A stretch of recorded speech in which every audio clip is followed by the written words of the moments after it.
In this video, I will be explaining you how you can create your own image. To create your own image, you need Dockerfile. So what is a Dockerfile?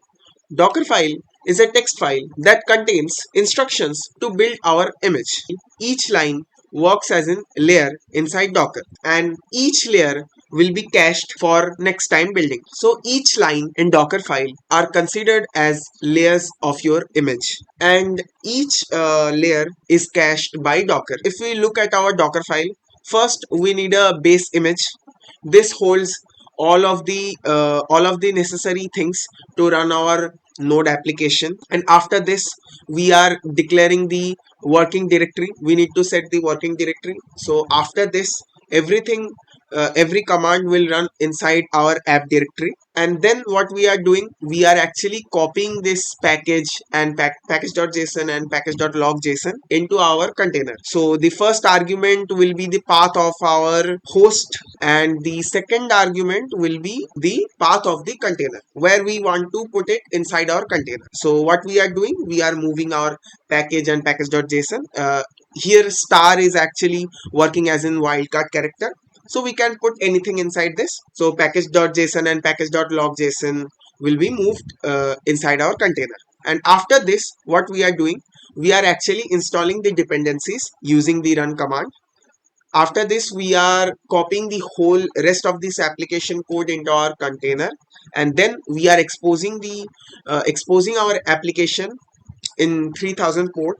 So external users can make a request to our container on port 3000. After this, we are running the application using this command node and then index.js. So the run command and cmd commands look similar, but it's actually not.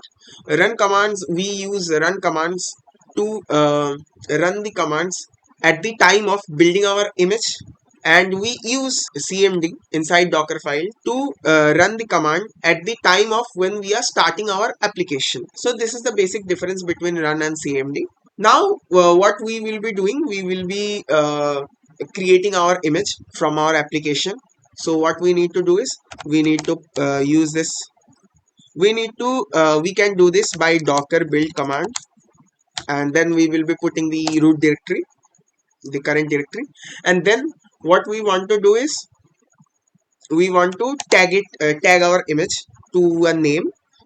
So the name will be base app node, and we are building this image. So you can see that this 2 3 4 5 layers are cached.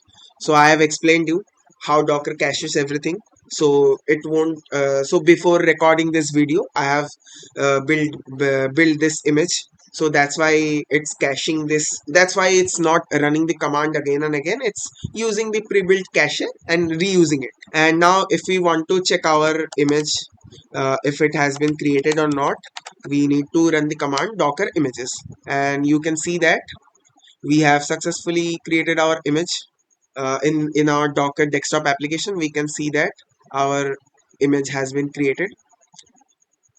Now if we want to run our image as in container, so how we can do this? We just need to do docker run, then we need to specify the image name. So the name of this image is base app node, and we also need to specify the port number. So we are exposing it on 3000 port on container and the host side. So you can see that our server is running on 3000 port. If we go to our application, it's resulting the hello world. So this is how you can create your own image. But there is a thing. If you take a closer look at our Docker file, you can see that first we are copying the package.json and package.log.json and moving it to our container, and then we are copying the whole application from from our host to container. But the thing is, we should have done this in a single command. Like what is the need of doing this separately? Why we are actually installing this package.json separately, and then we are moving the rest of the application separately. So the reason behind this is, let's suppose you are making changes into your application. So every layer, I have explained you, every layer in Docker is cached, right? By copying this package.json and package.log.json first, and then running these npm install production, then running the npm install, Docker creates a cacheable layer that contains the installed dependencies. At the time when your application code changes, Docker can reuse the cached layer for dependencies, which means it won't need to reinstall them again. This will significantly speeds up the build process. That's why we are doing this in a certain way. This is a layer caching optimization in Docker that we use. So now you know how you can convert your Node.js application into a container. Now I will be telling you how you can do this in terms of TypeScript. So a few things we need to understand. So as we know, TypeScript is actually superset of JavaScript. When TypeScript is compiled, it is compiled to JavaScript codes. So when you are deploying your TypeScript code, you don't actually need this whole TypeScript application. You just need this build folder which is generated by TypeScript, and you need this only this build folder. You can run this. You don't need whole application, right? If we include all of the files in our Docker container, if we include all of the files in our Docker container, then it will increase our Docker image size. So we don't want this, right? That's why we use multi-stage building. So I will be explaining you in this Docker file of a TypeScript of my TypeScript application. So this is the if we go into the source directory, we can see this. This is the same application, but it's written on TypeScript. This is the Docker file of our TypeScript. This is the Docker file of our TypeScript application.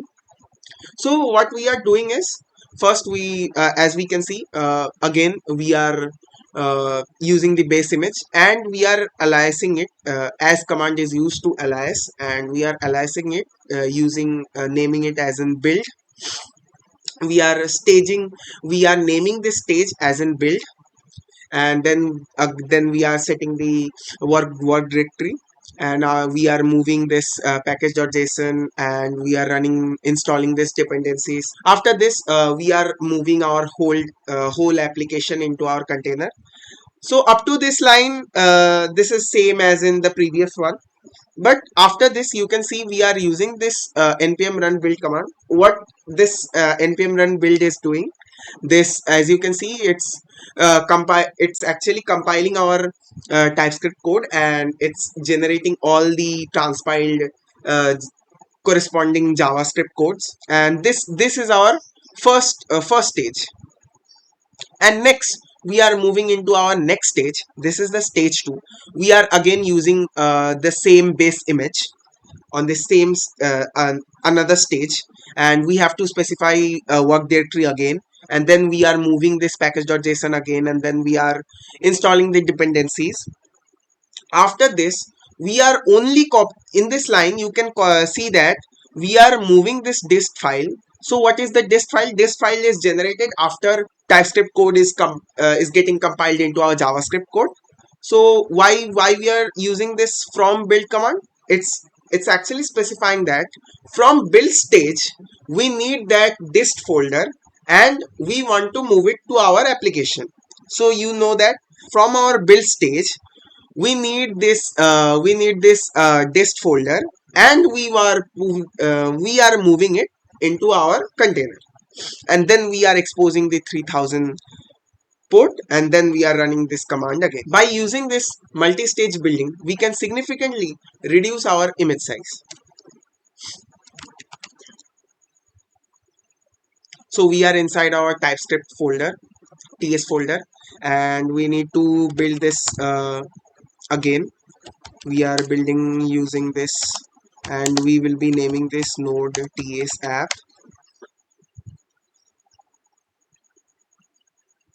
So this is creating this application again.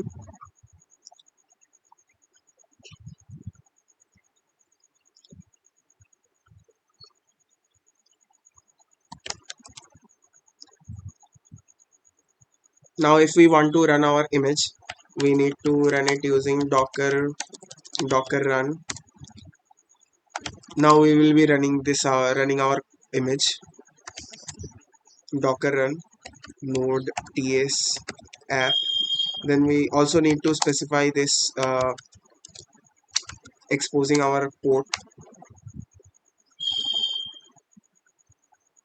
Okay, so we can see that port 3000 is already allocated because we are running our container inside the same port. So what we can do is actually we can change this from 3000 to 3001.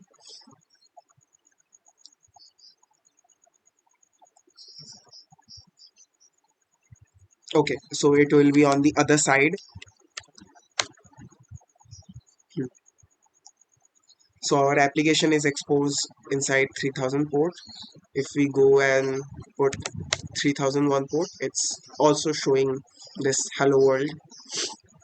Okay, so that's how we write Docker files in production scenario. In production, you will be also running your node application inside a PM2, so you can easily do it by installing this PM2 globally by using npm, and then you can inside cmd command you can run PM2 node and then the file name.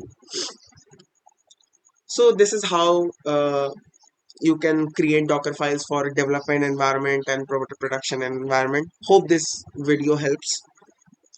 Go share it with your friends.